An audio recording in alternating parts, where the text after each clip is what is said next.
ಹಾಡಿನ ಬಗ್ಗೆ ಮಾತಾಡ್ತಾ ನೀವು ಹೇಳಿದ್ರಿ ನವ ವಿವಾಹಿತರು ಮೊದಲನೇ ಸರ್ತಿ ಅಮೆರಿಕಾಗೆ ಹೋದಾಗ ಈ ಹಾಡು ಸ್ವಾಗತಿಸ್ತಿತ್ತು ಅಂತ. ನವ ವಿವಾಹಿತರಿಂದ ವಿವಾಹಕ್ಕಿಂತ ಮುಂಚೆ ಏನೊಂದು ಪ್ರೇಮಿಗಳ ನಡುವೆ ವಿನಿಮಯ ಆಗೋ ಹಾಡುಗಳಲ್ಲಿ ಬಹುಶಃ 100 ಜನ್ಮಕ್ಕೂ ನಂತರ ಕನ್ನಡದಲ್ಲಿ ನಾಗತಿಹಳ್ಳಿ ಸರ್ ಅವರ ಒಂದು ಎಟರ್ನಲ್ ಲವ್ ಸಾಂಗ್ ಅಂತಂದ್ರೆ ಯಾವ್ದಿರ್ಬೋದು? ನೀ Amruthadhaare. Such a beautiful song, Amruthadhaare ಚಿತ್ರದ. ಸೊ ಅದರಲ್ಲಿ ನಿಮಗೆ ಈ ಪ್ರಶ್ನೆ ಕೇಳೋದು ಕಷ್ಟ, ಉತ್ತರ ಕೊಡೋದು ಕಷ್ಟ ಆಗ್ಬೋದು. ನಿಮ್ಮ ಫೇವ್ರೆಟ್ ಸಾಲುಗಳು ಯಾವುದು? ನವಿರಾದ ಪ್ರೇಮಮಯವಾದ ಒಂದು ಸಾಹಿತ್ಯವನ್ನು ನೀವು ಬರೆದಿದ್ದೀರಿ ಅದರಲ್ಲಿ. ನಿಜ ಹೇಳಬೇಕಂದ್ರೆ ಅನೇಕ ಕಡೆ ಹೇಳಿದ್ದೀನಿ, ಇಂಥದ್ನೆಲ್ಲ ನಾವು ಹೇಳೋದ್ರಿಂದ ಕೆಲವು ಸತ್ಯಗಳನ್ನು ಹೇಳೋದು ಬಹಳ ಮುಖ್ಯ ಅಂತ ಅನ್ಕೊಂಡಿದ್ದೀನಿ. ಸೃಜನಶೀಲ ಯಾತ್ರೆಯಲ್ಲಂತೂ ಈ ಪ್ರಾಮಾಣಿಕತೆ ಅಗತ್ಯ ಅಂತ. ನನಗೆ ಬಹಳ ಕಾಡಿದ ಸಿನಿಮಾ ಹಾಲು ಜೇನು.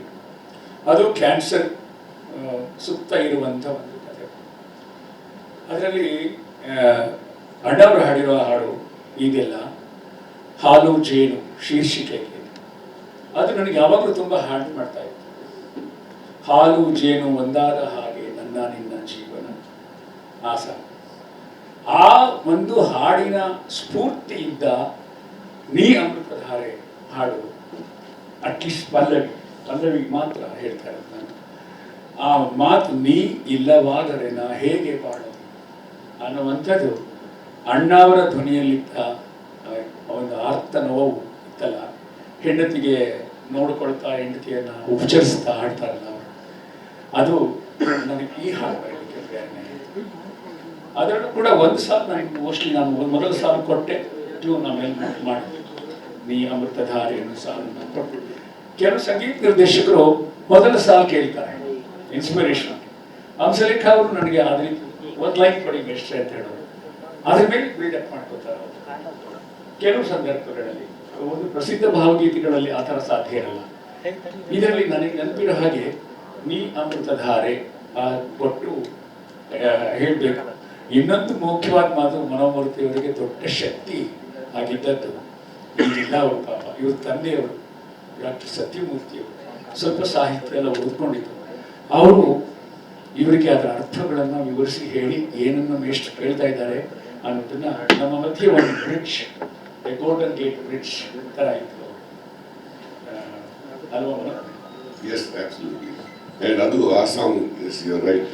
ಚಂದ್ರು ನನಗೆ ಅವ್ರು ಹೇಳಿದರು, I just want a nice beautiful melody, ballet ಥರ ಸ್ಲೋ ಫ್ಲೋಯಿಂಗ್ ಇರಬೇಕು. ನೀ ಅಮೃತಧಾರೆ ಅಂತ ಹಾಕೊಂಡಿದ್ದೀನಿ. ಸೊ ನಾನು ಐ ಕಂಪೋಸ್ ಟ್ಯೂನ್. ಇಲ್ಲ ಮಳೆ ಇಲ್ಲ ಮಳೆ ಮಾಡ್ತಾರೆ. ಬಟ್ ನಾನು ಕಂಪೋಸ್ ಮಾಡಿ ಸ್ಟಿಲ್ ರೋಮರ್ ಅವ್ರಿಗೆ ನಾನು ಕಳಿಸಿದೆ. ಓಕೆ, ಆಮೇಲೆ I didn't hear back anything. So ಆಮೇಲೆ ನಾವು ಅವರು ಪ್ರೀ ಪ್ರೊಡಕ್ಷನ್ ಕೆಲಸ ಎಲ್ಲ ಮಾಡ್ತಾ ಇದ್ರು.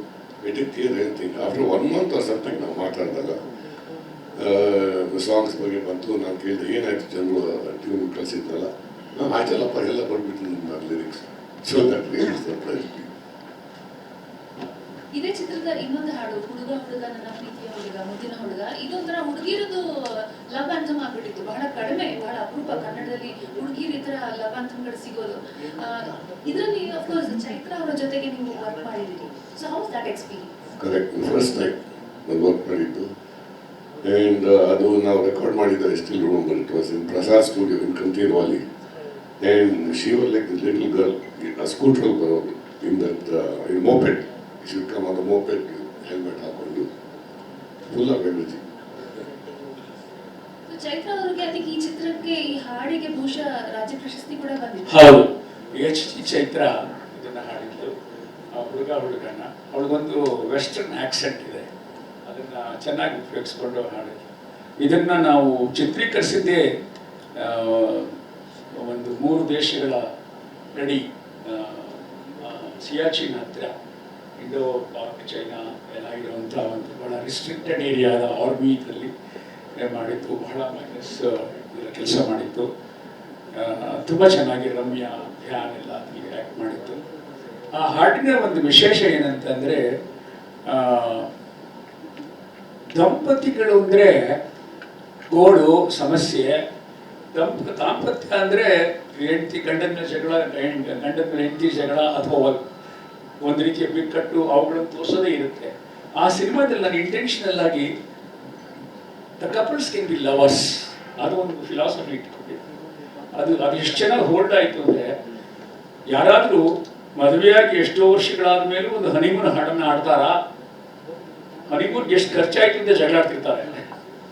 ಅಂಥದ್ದನ್ನು ಆ ಹಾಡಿನಲ್ಲಿ ಮಾಡಿದ್ದು. ತುಂಬ ಆ ಹಾಡು ನಮ್ಮ ಚಿನಿ ಪ್ರಕಾಶ್ ಮತ್ತು ಅವರ ಪತ್ನಿ ರೇಖಾ ಪ್ರಕಾಶ್ ಕೊರಿಯೋಗ್ರಫಿ, ನನ್ನ ಗೆಳೆಯ ಕೃಷ್ಣಕುಮಾರ್ ಛಾಯಾಗ್ರಹಣ, ಕೆಂಪರಾಜ್ ಅಂತ ಸಂಕಲನಕಾರ, ಅವರೆಲ್ಲ ನೆನೆಸ್ಕೊಳ್ಬೇಕು. ತುಂಬ ಚೆನ್ನಾಗಿ ಬಂತು. ಮತ್ತು ಅತ್ಯಂತ ಜನಪ್ರಿಯ ಹಾಡು, ಅದರಲ್ಲಿ ಅಮೃತಧಾರೆ ಹಾಡಿನ ಬಗ್ಗೆ ಮನೋಹರ್ ಹೇಳ್ತಾ ಇದೆ. One Friday I received a call from Gujarat campus, engineering campus. Engineering student is playing and singing in the campus ಅಲ್ಲಿ ಗುಜರಾತ್ನಲ್ಲಿ, ಅಹಮದಾಬಾದಿಂದ ಅಲ್ಲಿಗೆ ಕಾಲ್ ಮಾಡಿ ಯಾರೋ ಕನೆಕ್ಟ್ ಮಾಡಿ ಕೊಟ್ಟರು. ಸರ್, ಈ ಸ್ಟಡಿಡ್ ಇನ್ ಬ್ಯಾಂಗ್ಳೂರ್, ಈ ಸಾಂಗ್ ಪ್ರಾಕ್ಟೀಸ್ ಮಾಡಿಕೊಂಡು ಗುಜರಾತಿ ಆಕ್ಸೆಂಟಲ್ಲಿ ಆಡ್ತಿದ್ದಾನೆ, ಅಂಡ್ ಈ don't know the single word meaning ಗೊತ್ತಿಲ್ಲ ಅವ್ರಿಗೆ. ಅಂದರೆ ಆ ಟ್ಯೂನ್ಗೆ ನಾದ ಇತ್ತಲ್ಲ, ಅದು ಯಾವಾಗ ಲ್ಯಾಂಗ್ವೇಜ್ ಮೀನಿಂಗ್ ಕೆಲವರಿಗೆ ಟಚ್ ಆಗಿಬಿಡುತ್ತೆ. ಸುಮ್ಮನೆ ಹಾಡ್ತಾ ಇರ್ತಾರೆ, ಆದರೆ ಅವ್ರಿಗೆ ಅರ್ಥ ಗೊತ್ತಿರಲ್ಲ, ಆದರೆ ಅವ್ರು ಡಿಸ್ಟರ್ಬ್ ಮಾಡ್ತಿರುತ್ತೆ, ಇಷ್ಟವಾಗಿರುತ್ತೆ. ಒಂದು ಏನು ಅವ್ರ ವ್ಯಕ್ತಿ ಅದೆಲ್ಲ ಅವ್ರು ಕಂಡ್ಕೊಂಡ್ಬಿಟ್ಟಿರ್ತಾರೆ. ನಾನು ಅನೇಕ ಹಾಡುಗಳ ಬಗ್ಗೆ ನಾನು ಅದನ್ನು ವಿದೇಶಗಳಿಗೆ ಹೋದಾಗ ಹಿಂದಿ ಹಾಡನ್ನ ಕ್ಯಾಬ್ ಡ್ರೈವರ್ಸ್ಗಳು ಹಾಡ್ತಿರ್ತಾರೆ, ಅರ್ಥ ಗೊತ್ತಾ ನಿಮಗೆ ಅಂದರೆ we don't know but we like the song. ಆ ಥರ ನನಗೆ ನೀನು ಅಮೃತಧಾರೆ ಬಿಯಾಂಡ್ ಕರ್ನಾಟಕ ಟ್ರಾವೆಲ್ ಅಂತ ಒಂದು ಹಾಡು ಅಂತ ನನ್ನ ಅನುಭವ.